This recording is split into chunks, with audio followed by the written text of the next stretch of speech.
Hello friends, welcome to Latha vlog. இப்போ morning வந்து பச்சைப்பயிறு தோசையும் சாம்பாரும் தான் செய்ய போகிறேன்.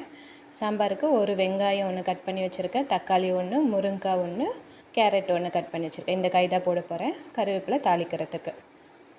பருப்பு வந்து துவரம் பருப்பு ஒரு 3 மணி நேரம் ஊற போட்டு அதை வந்து குக்கரில் 2 விசில் விட்டு எடுத்து வச்சுருக்கேன். மஞ்சள் கொஞ்சம், ஒரு பல் பூண்டு போட்டு நான் இதை வந்து மத்தில் கடைஞ்சி வச்சுருக்கேன். புளி ஒரு துண்டு புளியை வந்து ஊற போட்டு வச்சுருக்கேன். ஸோ இதுதான் சாம்பாருக்கு தேவையான பொருள்.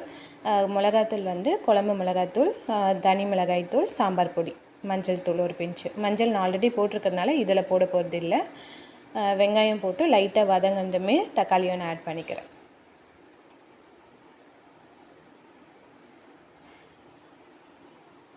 இப்போ பாருங்கள், மசாலா வந்து அதாவது சாம்பார் பொடி எடுத்து வச்சுருக்கேன், தனி மிளகாய்த்தூள், குழம்பு மிளகாய்த்தூள்,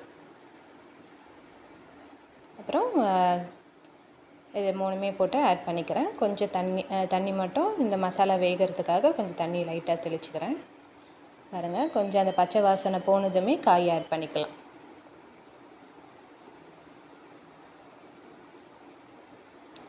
காய் வந்து இந்த மசாலாவில் இறங்கணும்னு சொல்லிட்டு தான் வந்து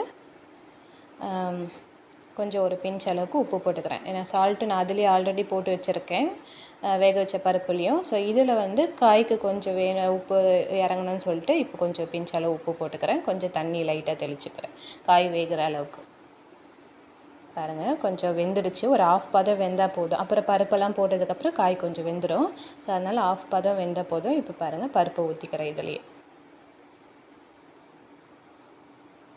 பருப்பை கழுவி அந்த இது கழுவி ஊற்றுறேன் இல்லைங்களா, அந்த மிக்சிக்கு ஜார்லேருந்து அந்த தண்ணியும் கொஞ்சம் ஊற்றிக்கிறேன்.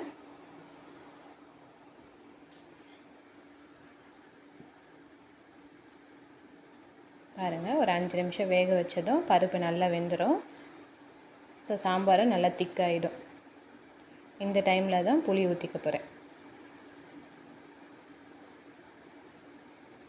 புளி கரைசல் ஊற்றணும், கொஞ்சம் தண்ணி ஆகிடும் சாம்பார். அதுக்கப்புறம் ஒரு 10 நிமிஷம் நீங்கள் மூடி போட்டு வேக வச்சிங்கன்னா அப்போது கொஞ்சம் லைட்டாக கெட்டி தட்டிடும். தோசைக்கெல்லாம் வந்து கொஞ்சம் கெட்டியாக இருந்தால் தான் சாம்பார் நல்லாயிருக்கும். அதனால் கெட்டியாக தான் வைக்க போகிறேன். பக்கத்தில் வந்து பச்சைப்பயிறு தோசையும் சுட்டுட்ருக்கேன். பாருங்கள், இப்போ திக்னஸ் வந்துடுச்சு பாருங்கள். ஸோ இது ஈஸியாக இருக்கும். ஸோ இப்போ சமையல் பிகினர்ஸாக இருந்தீங்கன்னாக்கா சாம்பார் இந்த மெத்தடில் வச்சு பாருங்கள், ரொம்பவே ஈஸியாக இருக்கும். எல்லா பொருளும் முன்னாடியே ரெடி பண்ணிட்டீங்கன்னாக்கா ஒரு 10 நிமிஷத்துலேயே நம்ம சாம்பார் ரெடி பண்ணிக்கலாம். இதே வந்து நீங்கள் வந்து குக்கர்லேயே செய்யறதா இருந்தாலும் இதே மெத்தடில் விட்டு ஒரு 2 விசில் விட்டு எடுங்க. ஃபுல்லாக அதுலேயே வந்து மிக்ஸ்